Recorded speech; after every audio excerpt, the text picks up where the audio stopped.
A light magnitude 3.1 earthquake hit 28 kilometers, 17 miles, away from Hakkari, Turkey, late in the evening of Wednesday, July 23, 2025 at 11:53 p.m. local time. Europe, Istanbul GMT +3. The quake had a very shallow depth of 5.8 kilometers, 3.6 miles, and was not felt, or at least not reported so. First to report, EMSC after 8 minutes.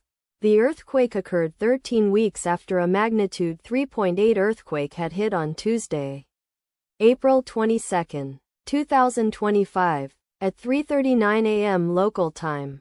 Europe, Istanbul GMT +3. In 95 kilometers, 59 miles, distance to the north. Data source from Volcano Discovery. Did you feel it? Let us pray. May the earthquake that occurred not affect our brothers and sisters there.